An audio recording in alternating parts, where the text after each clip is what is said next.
Madam Vice President, Excellencies, distinguished delegates, I have the honor of addressing the Council today in my capacity as the Special Rapporteur on contemporary forms of slavery. To begin with, I unconditionally denounce the US government sanctions on the Special Rapporteur on the occupied Palestinian territory and express my full solidarity with Francesca Albanese. Sanctioning a Special Rapporteur appointed by the Council violates international law and is a direct attack on the integrity of the UN human rights system, including the special procedures as a whole. I call on all states to act decisively to denounce these sanctions and refuse to carry them out. I also call on the United States to immediately withdraw these illegal sanctions. In November last year, I undertook a visit to Australia. I would like to thank over 500 governmental and non-governmental stakeholders whom I met for their constructive engagement and cooperation during my visit. I will now highlight some of the key findings. I would like to commend Australia for its robust legal frameworks and strong commitment and leadership to combat contemporary forms of slavery.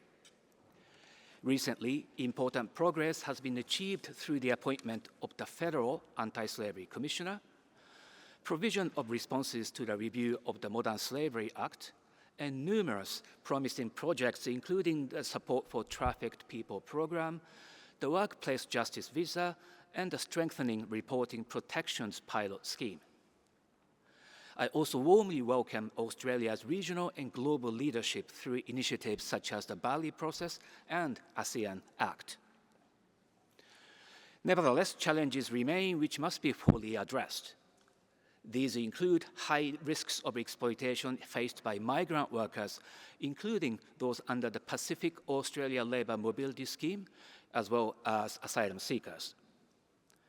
Further challenges lie in ensuring adequate labour inspections, stronger regulation over labour hire and recruitment agents, as well as in guaranteeing equal access to basic protection and essential services such as healthcare, legal assistance, and social support.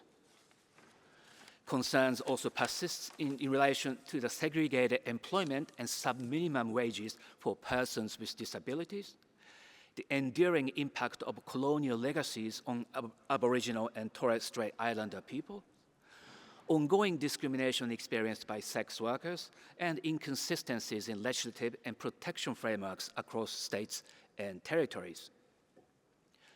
In addition, while the Modern Slavery Act has improved awareness among businesses, its limited enforcement powers and the absence of mandatory human rights due diligence provision continue to restrict its practical impact. Nevertheless, in light of Australia's significant achievements to date and its continued constructive engagement with civil society, workers' organizations, and businesses, I believe that these challenges can be overcome through concerted action. With regard to other country visits, I just returned from Brazil, and my full report will be presented next year. I also welcome invitations extended by Serbia and Guatemala.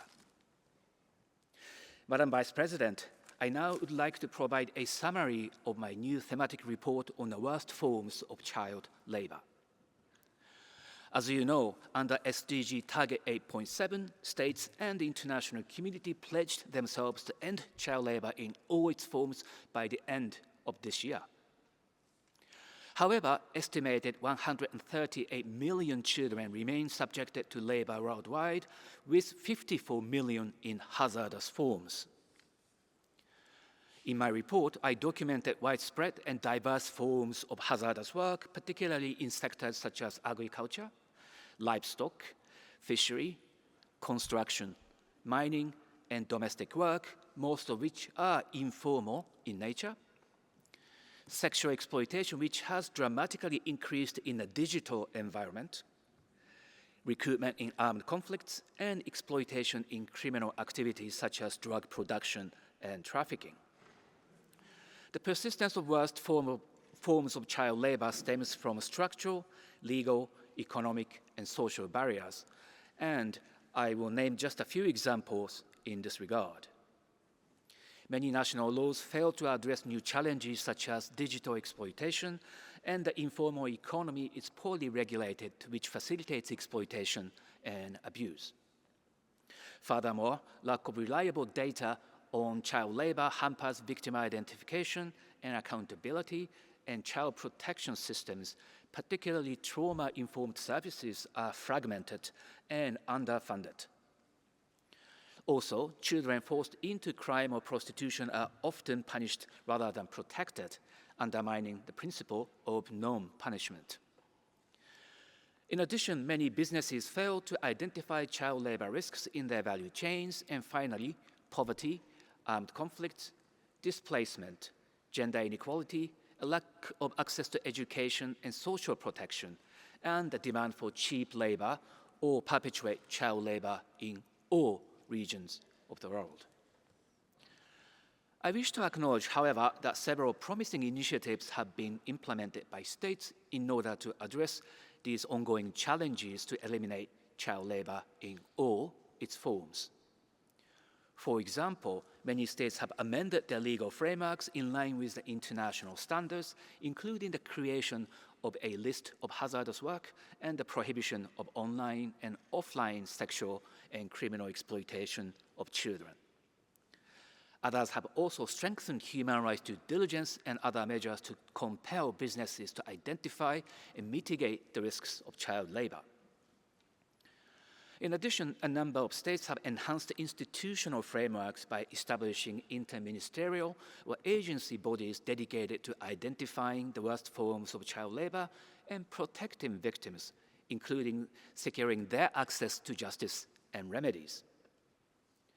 Finally, I wish to acknowledge the crucial role played by civil society and workers' organizations, as they are at the forefront of addressing child labor in all its forms, despite the fact that many are suffering from shrinking funding and civic space.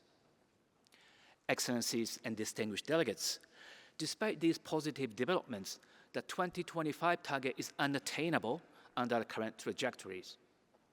To move forward, states must prioritize prevention of child labor through education, social protection, and labor rights, strengthen enforcement and accountability, expand international cooperation, and adopt a smart mix of measures to strengthen human rights due diligence obligations for businesses.